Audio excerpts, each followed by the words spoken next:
여러분 잘 주무셨습니까? 오늘도 어김없이 새날이 밝았습니다. 내 인생에서 빼앗기지 말아야 할 10분, 5분 말씀과 5분 기도, 오늘 이것으로 다시 또 여러분들을 찾아뵙게 됐습니다. 오늘 다 같이 볼 하나님 말씀은요, 로마서 4장 1절부터 3절까지입니다. 그러면 육신상으로 우리의 조상인 아브라함이 무엇을 얻었다고 우리가 말할 수 있겠습니까? 아브라함이 행위로 의롭게 되었더라면 그에게는 자랑할 것이 있었을 것입니다. 그러나 하나님 앞에서는 자랑할 것이 없습니다. 성경이 무엇이라고 말합니까? 아브라함이 하나님을 믿으니 하나님께서 그를 의롭다고 여기셨다 하였습니다. 오늘 이 새벽에는요, 선물을 받은 자의 자세란 제목으로 한번 생각해 보려고 합니다. 여러분, 제가 간단한 질문 한 개 하고 한번 말씀을 시작하겠습니다. 여러분 구원 받으셨습니까? 만약 받으셨다면 여러분이 어떤 기준에 들었기에 구원을 받으셨습니까? 구원을 받기 위해서 여러분이 한 일이 무엇입니까? 어려운 질문입니까? 아니면 간단한 질문입니까? 여러분 어떻게 생각하세요? 바울은 앞에 던져졌던 질문에 대답하기 위해서 오늘 이 본문의 구약의 인물 아브라함을 끌어온 거예요. 아브라함은 믿음의 조상으로 잘 알려져 있죠. 여러분, 아브라함은 어떻게 구원받았습니까? 오늘 본문 3절에 나와 있습니다. 성경이 무엇이라고 말합니까? 아브라함이 하나님을 믿으니 하나님께서 그를 의롭다고 여기셨다 하였습니다. 그렇죠. 모두들 다 알다시피 구원은 믿음으로 받는 것입니다. 너무 간단하게 받습니까? 그런데요, 이런 말이 있습니다. 우리는 하나님께 값비싼 구원을 값없이 선물로 받았다. 오늘 생각해 볼 첫 번째가 뭐냐면 선물을 받은 자의 자세 첫 번째, 선물의 가치에 대해서 한번 생각해 봤으면 좋겠습니다. 여러분이 그냥 믿음으로 받은 그 구원의 가치를 어떻게 생각하십니까? 우리의 아무런 노력 없이 그 구원은 주어졌습니다.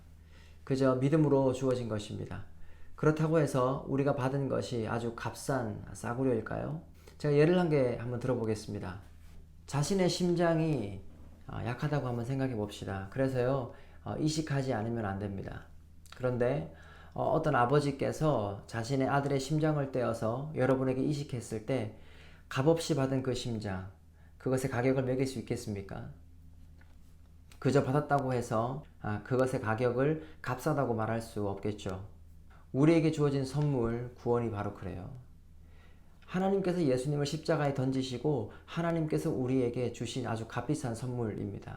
그것이 바로 구원의 가치가 아닐까 생각합니다.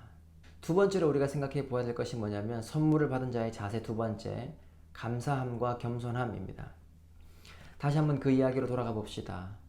자신의 아들의 심장을 떼어 여러분에게 이식한 후 여러분은 새 생명을 얻었습니다. 새 삶을 살게 되었습니다. 그렇게 해서 새로운 가정을 꾸리고 자녀를 낳고 행복하게 살겠죠. 그럴 때 여러분은 어떤 마음이 드십니까? 감사함이죠. 정말 풍성한 감사함이죠. 매일 삶이 감사함으로 넘칠 거라고 저는 생각합니다.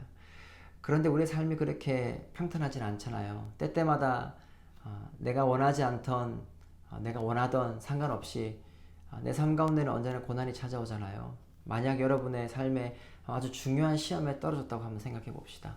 그럴 때 여러분 좌절할까요? 저는 좌절할 거라고 생각하지 않습니다. 왜냐하면 제가 새 생명을 받았잖아요. 그래서 저는 좌절하지 않을 것 같아요. 여러분 만약에 삶에 돈이 없다고 생각해 봅시다. 여러분 그럴 때 낙담할까요? 아니요. 왜요? 새 생명을 얻었잖아요.